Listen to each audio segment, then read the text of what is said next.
Bonjour à toutes et à tous, on va d'abord voir comment on en est arrivé à cette industrialisation de l'élevage, puis ensuite on parlera de la plus grande marque du monde de ce secteur. Allez, on est parti. Avant la révolution agricole, donc en gros l'apparition de plein d'innovations agricoles au 18e et 19e siècle, l'élevage se faisait souvent à petite échelle, juste ce qu'il fallait pour subvenir à ses besoins. Les fermiers élevaient des animaux pour leur propre consommation et puis pour le marché local. Mais à la fin du 19e siècle, les populations se concentrent dans les villes, ce qui provoque une forte urbanisation et une demande croissante en produits alimentaires. C'est pour répondre à cette demande croissante que la mise à mort des animaux devient industrielle et les abattoirs deviennent des usines. Tout commence à Chicago. Pourquoi ? Parce que tous les chemins de fer se croisent ici. Donc presque tout le bétail du 19e siècle arrive aux abattoirs de Chicago par ces chemins de fer. Ici, les industriels de Chicago mettent au point un procédé révolutionnaire. L'abattage à la chaîne qui est rendu possible grâce au progrès de la mécanisation. En fait, le bétail, il est pendu sur un rail et il vient vers vous à n'importe quelle vitesse. Donc en fait, la seule limite, c'est la vitesse à laquelle vous pouvez couper l'animal. En fait, les humains, c'est plus que des machines qui coupent à la chaîne et puis ça avance quoi.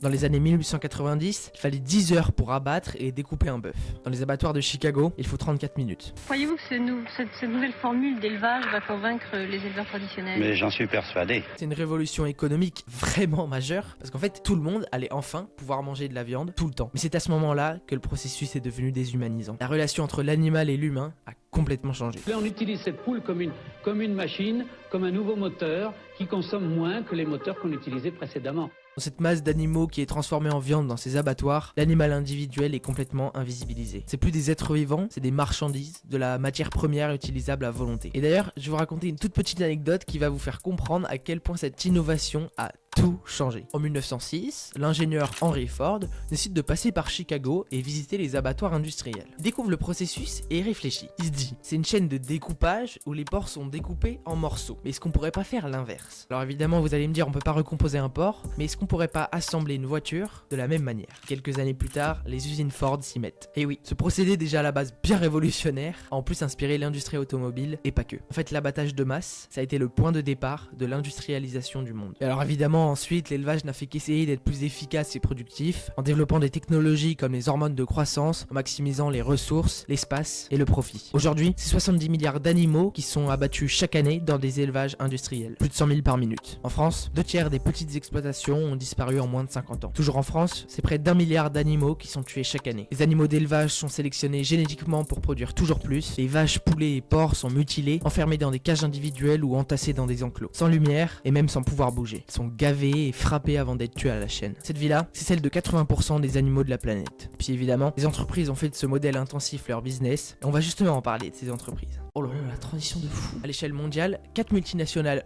ultra puissantes et très peu connues se partagent 80% du marché de la viande. Tyson, Cargill, WH Group et JBS. Elles façonnent tout le marché et absorbent les toutes petites entreprises pour devenir encore plus grosses. Vous les connaissez sûrement pas, mais elles sont plus puissantes et plus riches que Coca ou Pepsi. Elles imposent leurs règles aux éleveurs et aux fermiers. En fait, elles en sont arrivées là surtout parce qu'elles contrôlent toute la chaîne de production. Elles sont propriétaires du bétail, des aliments pour nourrir les animaux, des médicaments et même des abattoirs. Bon, en gros, tout ce dont a besoin un éleveur en système industriel. Par exemple, admettons toi là, tu veux élever des poulets. Oui, bah dans ce cas-là, ils vont te fournir les poussins, les aliments, ils vont te dire comment les nourrir et ce qu'ils veulent récupérer comme poids. En fait, vous êtes plus un fermier, vous êtes littéralement un gestionnaire, vous gérez un contrat avec des entreprises. Et puis souvent, vous vous endettez et vous perdez votre autonomie. Elle ne vous laisse que deux possibilités, soit grandir, soit disparaître. Aujourd'hui, on va parler de la plus puissante des plus puissantes, JBS. JBS, c'est la plus grande entreprise de transformation de viande au monde, la deuxième plus généralement d'agroalimentaire derrière Nestlé. C'est 65 milliards de chiffre d'affaires, 270 000 employés, des usines dans tous les continents. C'est la plus grande capacité d'abattage au monde, c'est 10 millions d'animaux tués par jour, 115 par seconde. Tiens bah d'ailleurs hop, il y a un petit compte à rebours qui vous montre le nombre d'animaux tués par JBS durant cette vidéo. Bon mais alors, comment ils en sont arrivés là ? Alors aujourd'hui elle est basée à Sao Paulo, mais tout commence en 1953 à Annapolis, où José Batista Sobrino, un éleveur, fonde JBS. JBS. Vous avez capté, c'est les initiales de son prénom. Bon, au tout début, il l'avait nommé Casa de Carnes Mineira, mais ça a vite changé. À ce moment-là, Brasilia, la capitale du Brésil, est en construction. Du coup, ça attire beaucoup d'entrepreneurs et de grandes entreprises auxquelles José va leur vendre sa viande.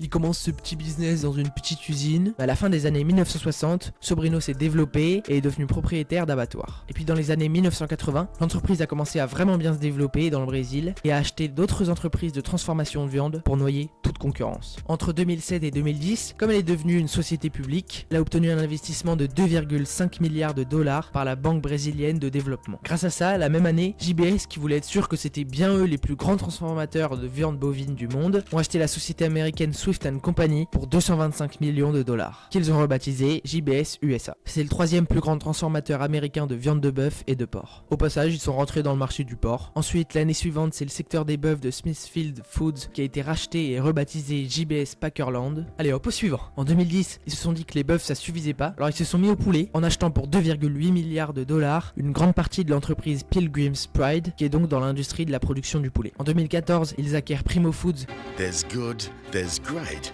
and then there is Primo, Qui étaient les leaders dans la production de bacon, de jambon et de saucisson pour 1,25 milliard de dollars. La même année, Tyson Food, l'un des plus grands concurrents de JBS, leur vend ses filiales de volailles brésiliennes et mexicaines pour un demi-million de dollars. L'année suivante, c'est un autre concurrent qui se soumet à JBS, Cargill, en leur vendant leur activité porcine américaine pour 1,45 milliard de dollars. Bref, ça c'était les plus grosses acquisitions, mais il y en a encore plein d'autres. En tout cas, ce qu'il faut bien comprendre, c'est que JBS a littéralement éteint la concurrence en la rachetant. Et en fait, vous la connaissez sûrement pas parce qu'elle se cache derrière de grandes marques qu'elle possède. À un moment, ça a été un peu chaud pour l'entreprise qui a été impliquée dans des affaires de corruption. Elle aurait versé des pots de vin à Michel Temer entre 2010 et 2017, qui était vice-président et président du Brésil. Elle aurait aussi cherché à acheter l'un des juges de la Cour suprême qui était chargé d'une affaire qui la concernait. Elle aurait investi un total de 350 millions de dollars en 11 ans pour acheter des hommes politiques. Bon, alors il parle beaucoup de social en disant qu'ils respectent leurs employés, qu'ils cherchent à nourrir le monde avec le meilleur. Feeding the world with the best. Mais en ce qui concerne ce avec quoi ils nourrissent les gens,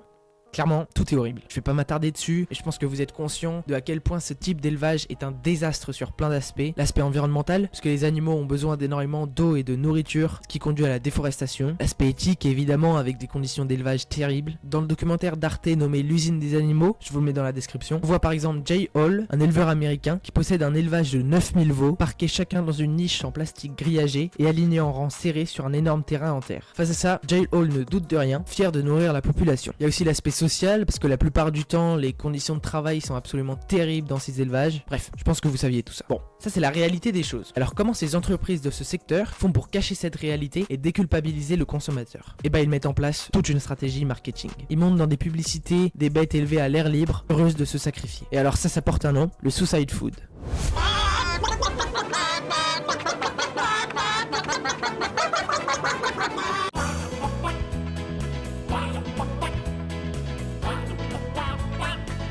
En France, il y a quand même eu quelques avancées sur le sujet, notamment grâce à l'association L214 qui a contribué à l'interdiction du broyage de poussins en publiant des images terribles de cette pratique. Bon, dans cette vidéo, je voulais surtout aborder le sujet de la souffrance animale avec un peu plus d'originalité, en parlant d'une marque très influente et très peu connue, plutôt que juste vous dire des choses que vous avez sûrement déjà sur les conditions d'élevage, etc. Pour cette vidéo, je me suis en partie appuyé du documentaire d'Arte L'usine des animaux, dont je vous ai parlé un peu plus tôt et que je vous mets dans la description. Il est un peu dur, mais pour ceux qui veulent voir la réalité des choses, il est vraiment bien fait. Je pense qu'on vous le répète très souvent, mais ces trois choses, un like, un abonnement et un commentaire auquel j'essaierai de répondre, m'aideraient vraiment. Dites-moi s'il y a des sujets dont vous voulez que je parle. Je vous dis à bientôt dans 2 semaines. Je vais essayer de publier toutes les 2 semaines. Ciao.